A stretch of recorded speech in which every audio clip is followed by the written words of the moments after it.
बिस्मिल्लाहिर्रहमानिर्रहीम। अस्सलाम वालेकुम स्टूडेंट्स। आज का हमारा लेक्चर 9th क्लास का लेक्चर नंबर 6 है। पिछले लेक्चर में हमने साइंटिफिक नोटेशन को डिस्कस किया था और एक सेट ऑफ प्रॉब्लम मैंने आपको प्रोवाइड किए थे, जो कि क्वेश्चन नंबर 4 आपको नज़र आ रहा है।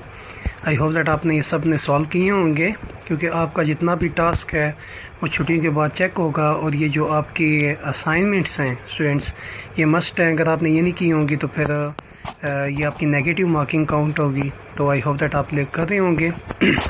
तो स्टूडेंट्स, हम बात करते हैं आज के हमारा जो लेक्चर नंबर 6 है। इसमें हम बात करेंगे आज 1.6, जो कि हमारा टॉपिक है मेजरिंग इंस्ट्रूमेंट्स का। बहुत इंपॉर्टेंट टॉपिक है, जिसमें हम बहुत सारे मेजरिंग इंस्ट्रूमेंट्स को डिस्कस करेंगे। लेकिन हमारा जो मैकेनिज़्म है स्टडी का, वो एग्जैक्टली उसी तरीके से चलेगा। तो सबसे पहले हम मल्टीपल चॉइस क्वेश्चन को स्टडी करते हैं स्टूडेंट्स। तो हमारा जो पहला MCQs है वो है the least count of the metre rule is dash centimetre. कि जो लीस्ट काउंट है मीटर रूल का वो क्या है। तो स्टूडेंट्स, यहाँ पे आपको मैं एक बात बताता चलूँ कि लीस्ट काउंट वो कम से कम मेजरमेंट होती है जो आप किसी भी इंस्ट्रूमेंट से कर सकते हैं। तो मीटर रूल यानी जो स्केल है आपका, इसको जो कि 1 मीटर का होता है, उससे कम आप कितने सेंटीमीटर की लेंथ को मेजर कर सकते हैं। 1, 0.1, ठीक है, 0.01 या 0.001। तो आपने ये बताना है कि वो कम से कम लेंथ जो आप किसी भी मीटर रूल से फाइंड कर सकते हैं सेंटीमीटर में, वो कितनी है। ठीक है, तो इसमें अपने ऑप्शन देखने हैं। और ये ऑप्शन जो हैं आपको कहाँ से हेल्प मिलेगी, जब आप मेजरिंग इंस्ट्रूमेंट्स का टॉपिक स्टार्ट करेंगे ना, तो वहाँ पे ही आपको ये MCQs मिलेंगे स्टूडेंट्स। तो वहाँ से आपने इसको, इनके आंसर को पिक करना है। हमारा जो सेकेंड MCQs है वो ये है कि 1 centimetre is equal to 1 centimetre में किसके इक्वल होता है। मैं कहने कि 1 सेंटीमीटर कितने मीटर आप कह लें, कितने मीटर के इक्वल होता है। 1, 0.1, 10 या 100। तो यहाँ पे students 1 centimetre is equal to dash या के मीटर है। ठीक है, तो आपने बताना है कि इनमें से 1 सेंटीमीटर में कितने मीटर होते हैं। तो इन सारे ऑप्शन में से कोई एक ऑप्शन आपको मिलेगा जो कि करेक्ट आंसर होगा। ठीक है, उसके बाद least count of the vernier callipers is dash millimetre. आपने ये बताना है कि लीस्ट काउंट वर्नियर कैलिपर्स का क्या है। वर्नियर कैलिपर्स एक ऐसा इंस्ट्रूमेंट है जो कि यानी जो लेंथ आपका मीटर रूल नहीं फाइंड कर सकता ना, तो उसको फाइंड करने के लिए आप क्या यूज़ करते हैं, वर्नियर कैलिपर्स।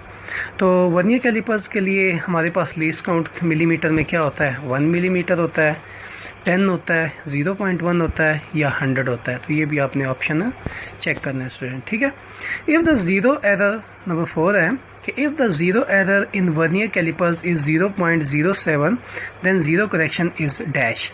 तो अब यहाँ पे स्टूडेंट एक नई टर्म आपको मैं वर्नियर कैलिपर से रिलेटेड बता रहा हूँ कि एक होता है हमारे पास ज़ीरो एरर। तो ज़ीरो एरर तो ये होता है कि जब आपका इंस्ट्रूमेंट जो है उसमें उसका जो ज़ीरो है वो एग्जैक्टली जहाँ से, फॉर एग्जांपल अगर आप स्केल की बात कर रहे हैं, तो अगर आप, जैसा मैंने क्लास में बताया भी था कि अगर आप रीडिंग स्टार्ट कर रहे हैं और आप 0 से स्टार्ट नहीं कर रहे, आप 2 से स्टार्ट कर रहे हैं, 1 से स्टार्ट कर रहे हैं, तो इसका मतलब ये है कि आप ज़ीरो एरर कर रहे हैं।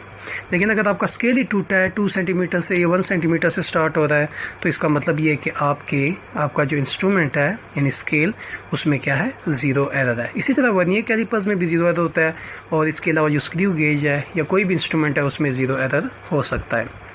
तो अगर हमारे पास ज़ीरो एरर स्टूडेंट 0.070 एरर अगर हमारे पास प्लस हो, तो ज़ीरो करेक्शन जो होती है ये इसका रिवर्स होती है। तो इसमें से आपको कौन सा आंसर होगा, 0, 0.01, माइनस 0.07 या 10.07। तो ज़ीरो करेक्शन एक रीडिंग को इम्प्रूव करने के लिए हम करते हैं, यानी ज़ीरो एरर को ख़त्म करने के लिए फिर हम क्या करते हैं, ज़ीरो करेक्शन। तो आपने ये बताना है कि इनमें से ज़ीरो करेक्शन कौन सी है। ठीक है, उसके बाद नंबर 5 है the least count of the screw gauge is dash centimetre. Screw gauge का लीस्ट काउंट क्या है सेंटीमीटर में, 1 है, 0.01 है, 0.1 है या 0.001 है।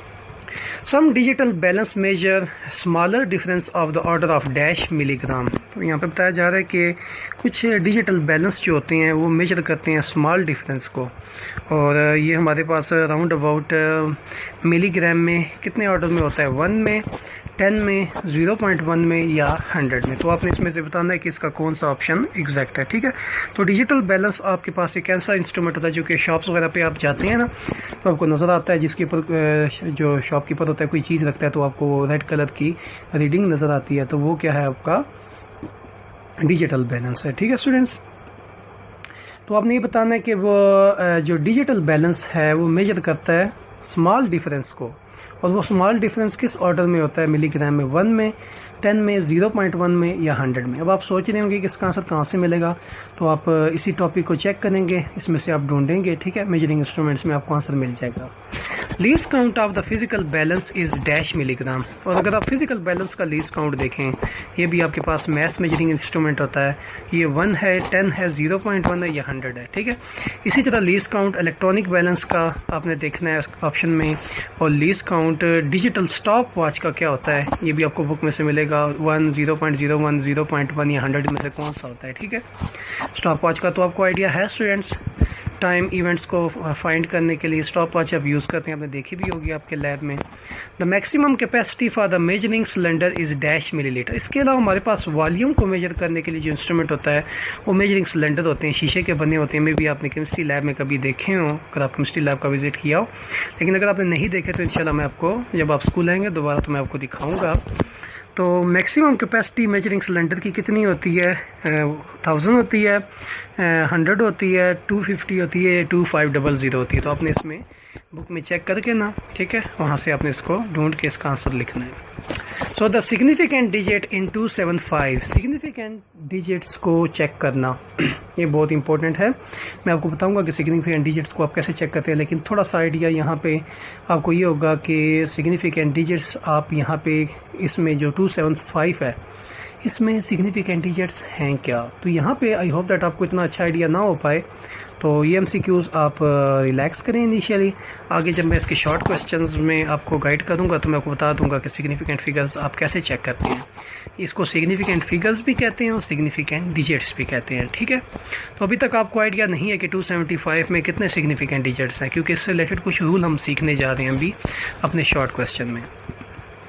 उसके बाद इसी तरह सिग्निफिकेंट फिगर इसमें भी आपको देखना मुश्किल होगा, और नेक्स्ट वन में भी, तो ये भी आपको आइडिया नहीं होगा। तो पहले मैं वो टॉपिक पढ़ा देता हूँ, उसके बाद फिर इस MCQs पे वापस आएंगे, ठीक है।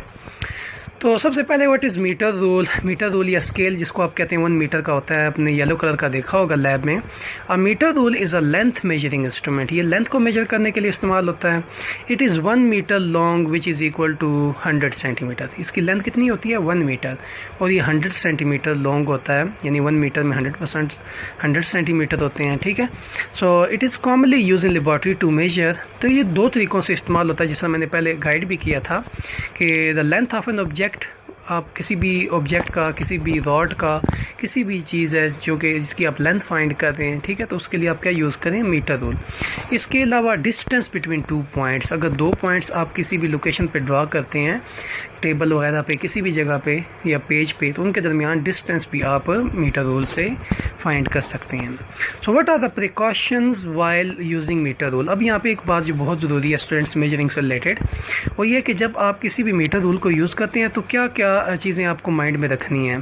सो नंबर 1 है कि I must be kept vertically about the reading point. पहला तो ये कि आपको आंख बिल्कुल रीडिंग पॉइंट के ऊपर रखनी है, यानी स्केल आपने रखा और बिल्कुल ऊपर से देखना है, आपने इधर उधर से तिरछे या इधर उधर से आपने नहीं देखना, ठीक है।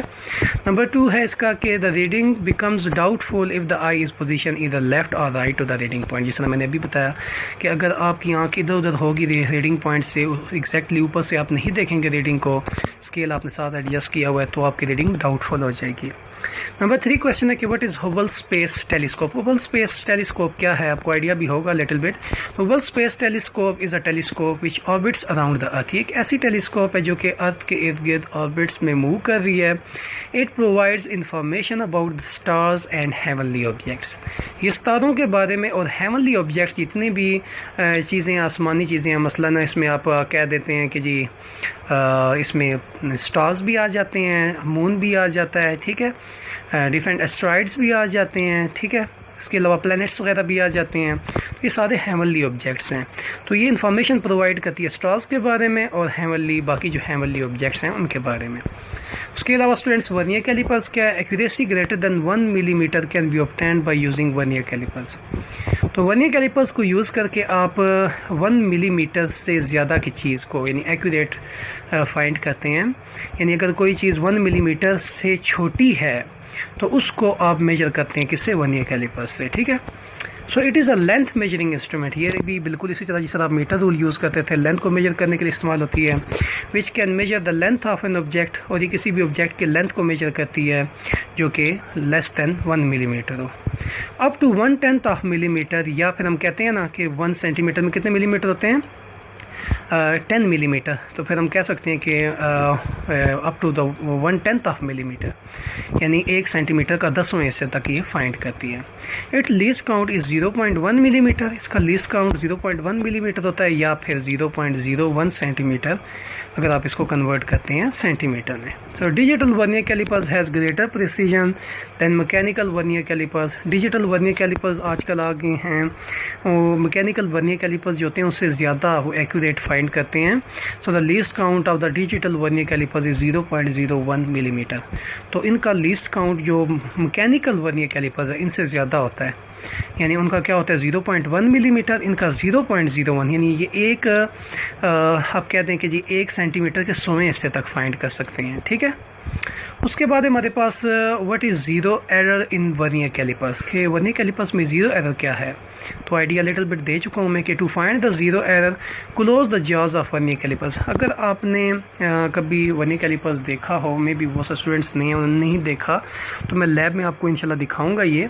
तो वर्नियर कैलिपर्स के 2 जॉज होते हैं। तो जब उन जॉज को आप क्लोज करते हैं और ज़ीरो लाइन जो होती है, if the zero line of the vernier scale does not coincide with the zero of the main, तो हमारे पास 2 स्केल होते हैं वर्नियर कैलिपर्स में, एक होता है मेन स्केल और एक होता है वर्नियर स्केल। तो अगर वर्नियर स्केल और मेन स्केल का ज़ीरो बिल्कुल आमने सामने आ जाएं, ठीक है, यानी एक लाइन में आ जाएं, then there is zero error। अच्छा अगर ना आए, ठीक है, does not coincide, तो अगर वो ना आए तो फिर हम कहेंगे कि जी इसमें ज़ीरो एरर है, यानी आमने सामने ना आए। लेकिन अगर आमने सामने आएंगे तो फिर हम कहेंगे कि इसमें ज़ीरो एरर नहीं है। ठीक है। I hope that you got it.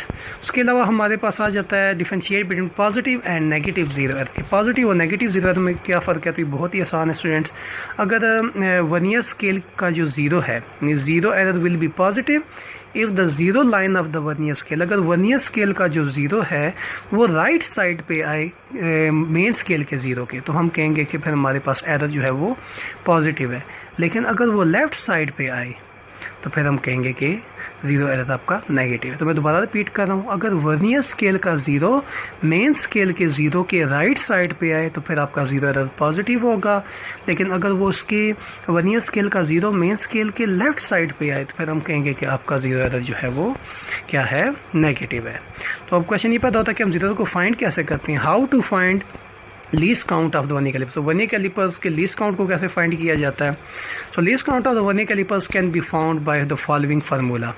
Least count of the vernier calipers होता है हमारे पास smallest division on the reading on the main scale पे कम से कम reading divided by number of division on the vernier scale. तो number of division vernier scale के ऊपर कितनी है? तो अगर मैं कहता हूँ कि मुझे ये पता है कि स्मॉलेस्ट रीडिंग मेन स्केल के ऊपर 1 मिलीमीटर है और नंबर ऑफ डिवीजन अगर 10 है, तो फिर हाँ वर्नियर स्केल पे नॉर्मली 10 ही होती हैं। ठीक है, नंबर ऑफ डिवीजन। तो ये फिर हमारे पास क्या आ जाएगा? 1/10 जो कि 0.1 होता है मिलीमीटर में, या फिर 0.01 सेंटीमीटर होता है। ठीक है स्टूडेंट। आखिरी बात करेंगे तो व्हाट इज़ ज़ीरो करेक्शन, क्या ये मैं आइडिया दे चुका हूँ। Knowing the zero error necessary correction can be made. अगर आपको ज़ीरो एरर पता हो तो आप करेक्शन कर सकते हैं नेसेसरी। ठीक है, तो मैंने आपको लास्ट टाइम बताया था कि अगर आपके वर्नियर कैलिपर्स में एरर है 0.01, तो लास्ट टाइम जो मैंने बात की थी कि अगर ज़ीरो एरर प्लस 0.07 है तो फिर हम कहेंगे कि जी माइनस 0.07 आपका क्या होगा? Zero correction. तो इस तरीके से हम ज़ीरो करेक्शन फाइंड करते हैं। आई होप दैट आपको आज का लेक्चर समझ आया होगा। अगर कोई क्वेश्चन हो तो आप लाजमी जो है कॉन्टैक्ट करें व्हाट्सएप नंबर पे या फिर मेरे यूट्यूब चैनल के थ्रू। अल्लाह हाफिज़। तो अगर आपका कोई सर्टन इवन इसके बावजूद भी कोई क्वेश्चन वगैरह रह जाता है स्टूडेंट, तो फिर आप जो है व्हाट्सएप के ज़रिए, जिस तरह मैं बता चुका हूँ कि व्हाट्सएप के ज़रिए आप कांटेक्ट कर सकते हैं। ठीक है, मैं व्हाट्सएप नंबर नोट्स के ऊपर गिवन है। इसके अलावा यूट्यूब चैनल के थ्रू जो है आप कमेंट बॉक्स में कमेंट कर सकते हैं। ठीक है, कोई भी इशू हो तो आप लाजमी कांटेक्ट करें। आपके टीचर्स आपके लिए अवेल हैं। आई होप दैट आपको ओवरऑल क्लियर हो गया होगा। अपना ख्याल रखिएगा और काम साथ साथ करें। ओवरऑल जो है वो काम करें सारे सब्जेक्ट्स का। Thank you. अल्लाह हाफिज़।